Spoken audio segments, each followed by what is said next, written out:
ಶ್ರೀ ಗುರುಭ್ಯೋ ನಮಃ. ನಮಃ ಸೂರ್ಯಾಯ ಚಂದ್ರಾಯ ಮಂಗಳಾಯ ಬುಧಾಯ ಚ ಗುರುಶುಕ್ರ ಶನಿಭ್ಯಶ್ಚ ರಾಹವೇ ಕೇತವೇ ನಮಃ. ಪ್ರತಿ ತಿಂಗಳ ಹಾಗೆ ಜುಲೈ ತಿಂಗಳಲ್ಲಿಯೂ ಕೂಡ ಯಾವ್ಯಾವ ರಾಶಿಯವರಿಗೆ ಯಾವ ರೀತಿಯಾದ ಫಲಗಳನ್ನು ಗ್ರಹರು ಸೂಚನೆ ಮಾಡಲಿಕ್ಕಿದ್ದಾರೆ. ಶನಿ ವಕ್ರ ಆಗಿದ್ದಾನೆ, ಕುಜ ಸ್ವಕ್ಷೇತ್ರದಲ್ಲಿದ್ದಾನೆ, ಅದರ ಜೊತೆಗೆ ಗುರು ಮೌಢ್ಯ ಕಳೀತಾ ಇದೆ, ಶುಕ್ರ ಮೌಢ್ಯ ಕಳೀತಾ ಇದೆ. ಹಾಗಾದರೆ ಇವೆಲ್ಲ ಸಂದರ್ಭದಲ್ಲಿ ಯಾವ್ಯಾವ ಥರದ ಅನುಕೂಲಗಳು 12 ರಾಶಿಗಳಿಗೆ ಆಗಲಿಕ್ಕಿದೆ, ಯಾರಿಗೆ ಯಾವ ಫಲವನ್ನು ಗ್ರಹರು ಸೂಚನೆ ಮಾಡ್ತಾ ಇದ್ದಾರೆ ಇತ್ಯಾದಿ ವಿಷಯಗಳನ್ನು ನೋಡೋಣ. ಧನುರಾಶಿ. ಧನುರಾಶಿಗಾಗುವಾಗ ಈ 2ನೇ ಮನೆಯ ಶನಿ 3ರಲ್ಲಿರುವಂತಹದ್ದು, ಮತ್ತು ಗುರು 6ರಲ್ಲಿದ್ದಾನೆ. ಹಾಗಾಗಿ ಹಣಕಾಸಿನ ವಿಷಯದಲ್ಲಿ ತುಂಬ ಏರುಪೇರಾಗುತ್ತೆ. ಕಾರಣ ಅದರಲ್ಲಿಯೂ ಕೂಡ ನೀವು ಯಾರಿಗಾದರೂ ಸಾಲ ಕೊಟ್ರಿ ಅಂತ ಆದರೆ ಈ ತಿಂಗಳು ಪುನಃ ಸಾಲ ಬರದೇ ಹೋಗುವ ಸಾಧ್ಯತೆ ಇದೆ. ಮತ್ತು ಅವರ ಹತ್ರ ಹಣ ತಗೊಳ್ಬೇಕು ಅಂತ ಆದರೆ ಬ್ರಹ್ಮದೇವರು ಇಳಿದು ಬರಬೇಕಾಗುತ್ತೆ. ಆದ್ದರಿಂದ ಯಾವುದೇ ಕಾರಣಕ್ಕೂ ಸಾಲ ಕೊಡೋದಕ್ಕೆ ಹೋಗಬೇಡಿ. ಬಡ್ಡಿ ಆಸೆಗೋ ಅಥವಾ ಚಕ್ರ ಬಡ್ಡಿ ಆಸೆಗೋ ನೀವೇನಾದರೂ ಹಣಕಾಸಿನ ವ್ಯವಹಾರ ಮಾಡಿದ್ರಿ ಅಂತ ಆದರೆ ನಮಗೆ ಅದರಿಂದ ಅನೇಕ ತೊಂದರೆಗಳನ್ನು ನಾವು ಅನುಭವಿಸಬೇಕಾಗತ್ತೆ. ಆದ್ದರಿಂದ ಆ ಒಂದು ಪದ್ಧತಿಗೆ ಹೋಗಬೇಡಿ ಈ ತಿಂಗಳು. ಮತ್ತು ಗುರುಬಲ ಇಲ್ಲದ ಕಾರಣ, ಗುರು ಷಷ್ಠದಲ್ಲಿರುವ ಕಾರಣ ಪ್ರಧಾನವಾಗಿ ಪ್ರತಿನಿತ್ಯ ವಿಷ್ಣು ಸಹಸ್ರನಾಮದ ಜಪವನ್ನು ಮಾಡ್ತಾ ಮಹಾವಿಷ್ಣುವಿನ ಪ್ರಾರ್ಥನೆಯನ್ನು ಸಲ್ಲಿಸಿ ಸರ್ವೇಶ್ವರ ಕಾರಕನಾದ ಬೃಹಸ್ಪತಿ ಸದಾ ನಿಮ್ಮ ಬೆನ್ನೆಲುಬಿಗೆ ನಿಂತು ನಿಮ್ಮನ್ನು ರಕ್ಷಣೆ ಮಾಡ್ತಾನೆ. ಅದರಿಂದ ಬರಬಹುದಾದ ಸಮಸ್ಯೆಗಳನ್ನು ದೂರ ಮಾಡಿಕೊಳ್ಬಹುದಾಗಿದೆ.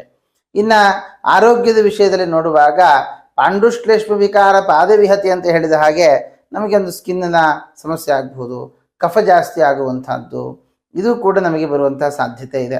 ಅದರಲ್ಲಿ ಶುಕ್ರ ಬಾಧೆಯಲ್ಲಿ ಬರುವಂತಹದ್ದು, ಚಂದ್ರ ಪಂಚಮದಲ್ಲಿ ಬಂದಿರೋದ್ರಿಂದ ಈಗ ಬರುವಂತಹ ಮಳೆಯೂ ಕೂಡ ಅಷ್ಟು ಒಳ್ಳೆಯದಲ್ಲ. ಹಾಗಾಗಿ ಆ ಮಳೆಯಲ್ಲಿ ನೆನೆಯಬೇಡಿ. ಎಷ್ಟೇ ಇಷ್ಟವಾಗಿದ್ದರೂ ಕೂಡ ಮಳೆಯಲ್ಲಿ ನೆನೆಯುವಂತಹ ಕೆಲಸ ಮಾಡಬೇಡಿ. ಅದರಿಂದ ಬಂದ ಅನಾರೋಗ್ಯ ಬೇಗ ಹೋಗೋದಿಲ್ಲ. ಅಂದರೆ ಈ ಸಮಯ ಆಗಿದೆ. ಆದ್ದರಿಂದ ನೆನೆಯದೇ ಇರುವಂತಹದ್ದು ಬಹಳ ಒಳ್ಳೆಯದು. ಆರೋಗ್ಯದ ಕಡೆ ಗಮನ ಹರಿಸಿ. ಇನ್ನು 4ರಲ್ಲಿ ರಾಹು ಇರುವ ಕಾರಣ ವಾಹನ ಸವಾರರಿಗೆ, ಯಾರಿಗೆ ಸಂಡೆ ಬಂದ ಕೂಡಲೇ ಬೆಳಗ್ಗೆ ಎದ್ದು ಕೂಡಲೇ ಬೈಕ್ ಹಿಡ್ಕೊಂಡು ಹೋಗುವಂಥವ್ರು ಅನೇಕರು ಇರ್ತೀರಿ. ಅದರಲ್ಲಿ ಧನುರಾಶಿಯವರು ಯಾರಾದರೂ ಇದ್ದೀರಿ ಅಂತ ಆದರೆ ಸ್ವಲ್ಪ ನಿಧಾನಕ್ಕೆ ಹೋಗಿ. ಹೆಚ್ಚಿನ ವೇಗ ಒಳ್ಳೆಯದಲ್ಲ. ರಾಹು ಇರುವುದರಿಂದ ಅದರಲ್ಲೂ ಗಾಡ್ ಸೆಕ್ಷನ್ ಅಂತ ಖುಷಿ ಸಿಗುತ್ತೆ ಅಂತ ಹೋಗಿ ನಾವು ಖುಷಿ ಪಡಬೇಕಾದ ಅನೇಕ ದಿನಗಳನ್ನು ಕಳೆದುಕೊಳ್ಳಬಾರ್ದು. ನಿಧಾನವಾಗಿ ಪಡೆದರೂ ಪೂರ್ಣವಾಗಿ ಪಡೆಯಬೇಕು. ಆ ರೀತಿಯಲ್ಲಿ ಗಮನ ಹರಿಸಿ. ವಾಹನ ಸವಾರರು ಸ್ವಲ್ಪ ಎಚ್ಚರಿಕೆಯಿಂದ ಇರುವುದು ಒಳ್ಳೆಯದು. ಇನ್ನು ಸಂತಾನಾಕಾಂಕ್ಷಿಗಳು ಯಾರಾದರೂ ಇದ್ದೀರಿ ಅಂತ ಆದರೆ ಸಂತಾನದ ವಿಷಯದಲ್ಲಿ ನಮಗೆ ಕೆಲವು ಅಡಚಣೆಗಳು ಬರುತ್ತೆ. ಆದರೆ ಸಂತಾನ ಆಗೋದಿಲ್ಲ ಅಂತೇನು ಕಾಣಿಸ್ತಾ ಇಲ್ಲ.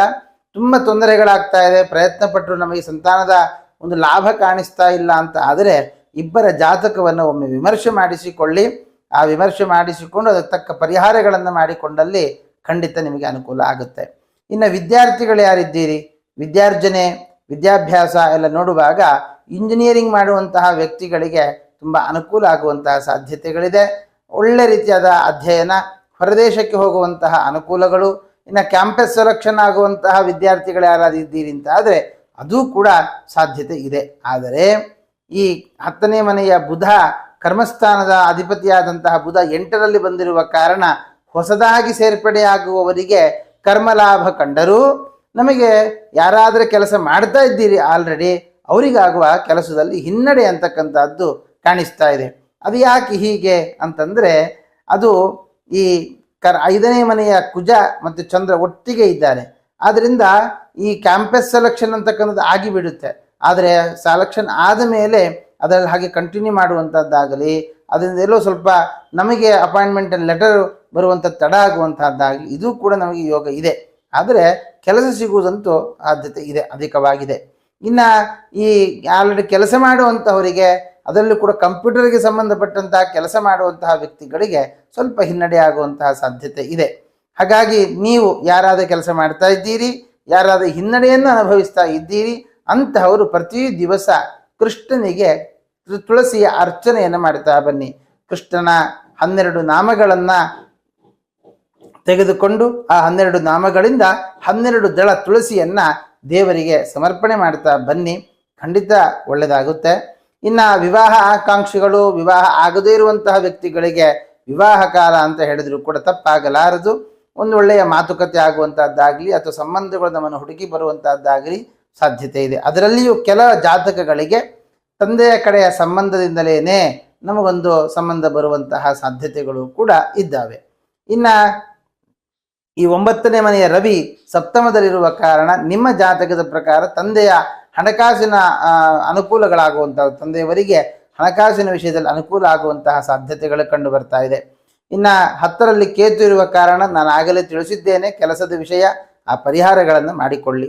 ಲಾಭದ ಶುಕ್ರ ಅವನು ಸಪ್ತಮದಲ್ಲಿ ಬರುವಂತಹದ್ದು, ಪಾಪಗ್ರಹರ ದೃಷ್ಟಿ ಇಲ್ಲದೇ ಇರುವಂತಹದ್ದು. ಆದರೆ ಪಾಪಗ್ರಹರಾದ ರವಿಯ ಒಂದು ಯೋಗ ಇದೆ, ಆದ್ದರಿಂದ ಹಣಕಾಸಿನ ಲಾಭ ಇದೆ. ಅದಕ್ಕೆ ತಕ್ಕ ಹಾಗೆ ಖರ್ಚು ವೆಚ್ಚಗಳು ಕೂಡ ಕಂಡು ಬರ್ತಾ ಇದೆ. ಇನ್ನು 12ನೇ ಮನೆಯ ಕುಜ ಪಂಚಮದಲ್ಲಿ ಬರುವ ಕಾರಣ ಆ ಒಂದು ವ್ಯಯ ಅಂದರೆ ಒಳ್ಳೆಯ ಕೆಲಸಕ್ಕೆ ನಾವು ಹೆಚ್ಚಿನ ವ್ಯಯ ಮಾಡುವಂಥದ್ದಾಗಲಿ ಅಥವಾ ನಮ್ಮ ಮಾತಿನಿಂದ ನಮಗೆ ಶತ್ರುಗಳು ಹುಟ್ಟುಕೊಳ್ಳುವಂಥದ್ದಾಗಲಿ ಸಾಧ್ಯತೆಗಳು ಅಧಿಕವಾಗಿದ್ದಾವೆ. ಅದರಿಂದ ಧನುರಾಶಿಯವರು ಪ್ರಧಾನವಾಗಿ ಪ್ರತಿ ದಿವಸ ವಿಷ್ಣು ಸಹಸ್ರನಾಮ ಜಪವನ್ನು ಮಾಡುವಂಥದ್ದು, ಆನಂತರದಲ್ಲಿ ಕೃಷ್ಣನಿಗೆ ತುಳಸಿಯ ಅರ್ಚನೆಯನ್ನು ನಡೆಸುವಂತಹದ್ದು, ಆಮೇಲೆ ಪ್ರತಿ ದಿವಸ ರಾಯರಿಗೆ ಒಂದು 12 ಹೆಜ್ಜೆ ನಮಸ್ಕಾರಗಳನ್ನು ಹಾಕ್ತಾ ಬನ್ನಿ. ಖಂಡಿತವಾಗಿಯೂ ಕೂಡ ನಿಮ್ಮ ಎಲ್ಲ ಕಷ್ಟಗಳು ಪರಿಹಾರವಾಗಿ ಭಗವಂತನ ವಿಶೇಷವಾದ ಅನುಗ್ರಹ ಆಗುತ್ತೆ. ಒಳ್ಳೆಯದಾಗಲಿ. ಶ್ರೀಕೃಷ್ಣಾರ್ಪಣಮಸ್ತು.